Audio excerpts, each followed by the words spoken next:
Hello guys, blessed morning po sa inyo lahat and welcome back to my channel. So today, papunta ulit tayo sa farm. May patrabaho tayo ngayon, so meron din akong susunduin na dalawang tao para bayto sa akin or tutulong sa atin. So dalawang kababayan po natin yung kinuha ko para tumulong for today. So yan, busy day today. So masyado akong abala sa trabaho at sa mga iba-ibang ginagawa ko, kaya hindi rin tayo masyado nakakagawa sa farm. Kaya wala akong masyadong recent update. Makagawa man ako, hindi ako nakakapag take ng videos. Kaya kung mapapansin nyo, pag meron akong mga kulang videos, ang lalaki na ng pagitan. So wala akong update na video sa farm. Pasensya na po. So again, now susundin ko muna yung dalawa kong kasama gamit natin tong truck. So tong truck ko 3-seater to, kasama ako. So pwede ako magsakay ng dalawa. So now, biyahe muna tayo guys.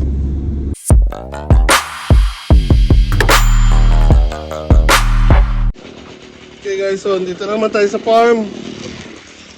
Ayan, kasama ko ulit si Rodel. Tatapos naman kami ngayon. So yan, again, busy day today. So tulad na sabi ko, it's been a while. Kabalik ako dito. Kaya ngayon try nating makagawa ng marami-rami. Okay guys, so ito po, actually property na to ng katabi natin, pero nakausap natin kahapon. If ever na gusto daw gamitin, pwede daw, kaya thankful tayo doon. Kaya today, ito muna lilinisin namin. Again, ito yung lindero, ito yung property namin. So pinagamit to kung gusto daw namin gamitin, kaya lilinisin ko to. Tapos later on, kukukain din natin yan.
Okay guys, so since hindi dumating yung isang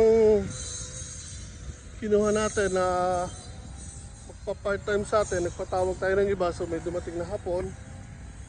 At yung kasama ko rin nung naghakot ng mga pinutol namin kawayan, so dumating siya. So iwanan lang namin si Rodel doon habang nagtatabas. Kami naman baba kami doon sa may kawayan, putol kami ng ilang piraso na gagamitin for today.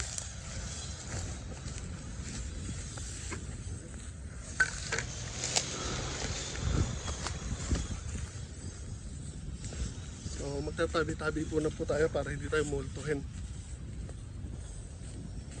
Ganyan yung kawayanan.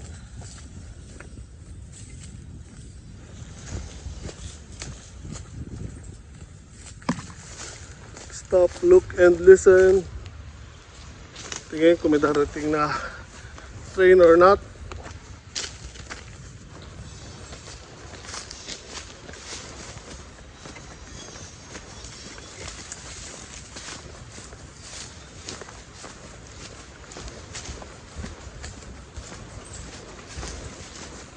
So tulad din na sabi ko, kaming dalawa, dito naman sa may kawayanan, putol lang kami ng kawayan na gagamitin namin doon pang bakod dahil kinulang po yung mga pinutol natin kahit marami po tayo nakaputol dati. Kinulang pa rin po kasi baliktaran yung ginawa kong paglalagay ng kawayan sa bakod. Although maganda, kaso nga lang, marami ang kinailangan para makover yung bakod. So again, dito tayo sa kawayanan, putol lang tayo ng gagamitin natin for today. Tabi-tabi po!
Ayun po si Rodel, may dala pong alak. Ang paalam sa asawa, magpa-part-time. Pero yan, nakita nyo, may dalang lambarog, oh. Lambarog, hindi lambanog. May dalang lambanog po, bababa dun sa may ilog. May katagpuan. Ang paalam sa misis. May trabaho. Kabait na asawa. So again, andun yung grass cutter natin, yung pantabas, andun din yung lagare. Tapos na po tayo mag-break. Kaya balik na tayo sa gagawin natin. Again, stop, look, and listen. Tingin sa kaliwa, tingin sa kanan. Tawid! Ayun yung yung dalawang mag-classmate na matanda. Ang bagal kumilos. Nagtatawa na ni Rodel yung matatanda. Oh. Kasama na ugali. Yun ang magpapasahod sa atin. Nagtatawanan mo. Ganda ng panahon guys, oh. Ganda ng araw. Oh. Huwag ka maghuhubad ng long sleeve mo, malamig. Ako tinanggal ko yung long sleeve ko, nakalimutan ko ibalik ko. Naka t-shirt lang ako, lamig. Tinanggal ko yung jacket to. Yung jacket ako din. Okay guys, balik muna kami sa pagpuputol.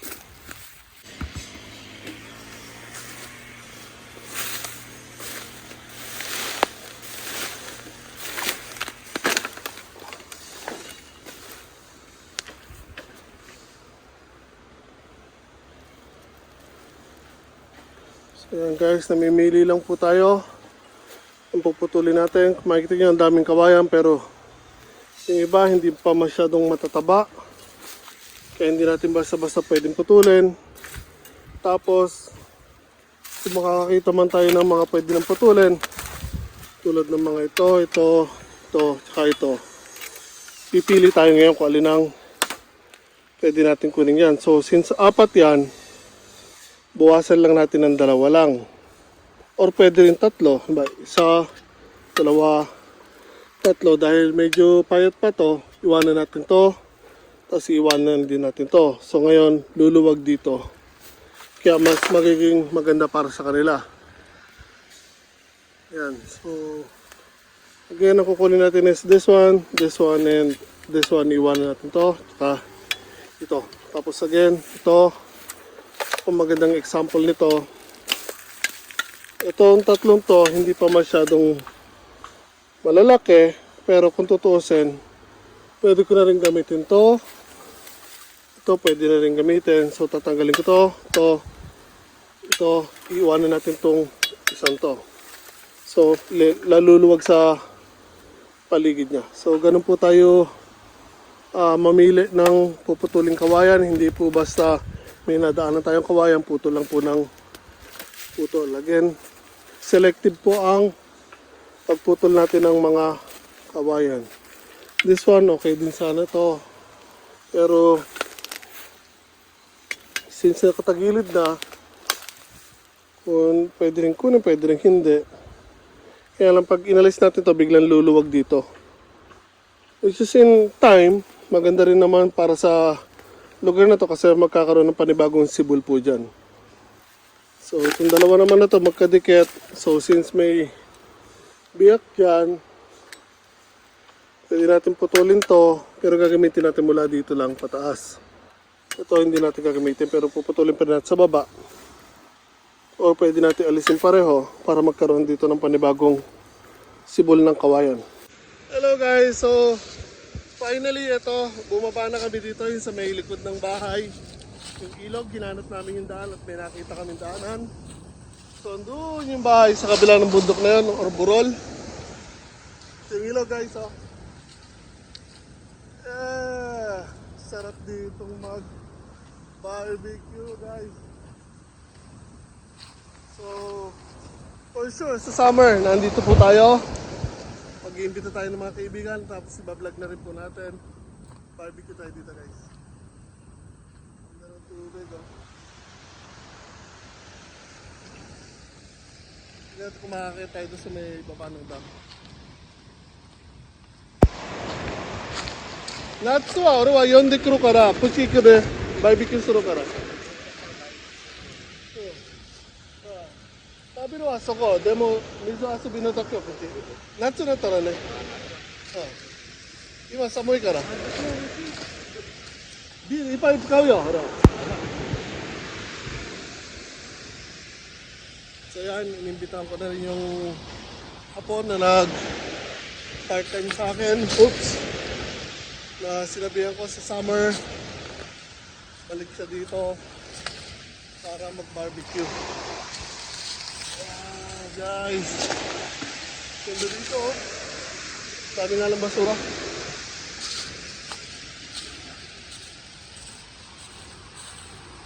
Harap tayo dito ng ginto.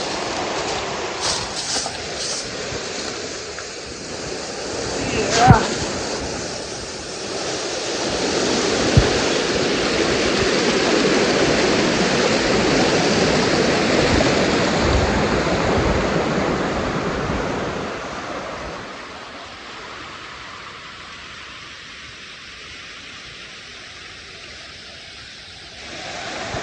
So yun may yung silipan doon sa taas.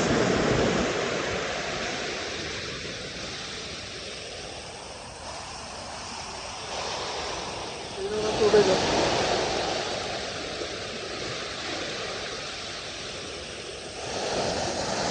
Sarap dito maligo, guys.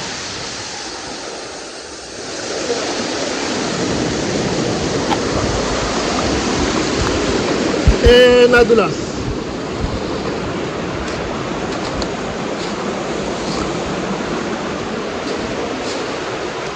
Okay. Hapon na rin naman. Lilikumin na lang namin yung mga ginamit namin sa pagpuputol ng kawayan. So, yun na rin kami. Kunin ko pa yung mini truck ko sa parehistruan. Medyo malayo pa yung biyahe namin. Or ko, biyahe ko. Kaya ako lang naman yung kukuha. So guys, again, ito yung ilog sa likod ng bahay. Later, mas gagawa tayo ng mas maayos na vlog para mas makita nyo na maayos. So, for the meanwhile, dito na lang po muna tayo. Ingat tayo lang talaga.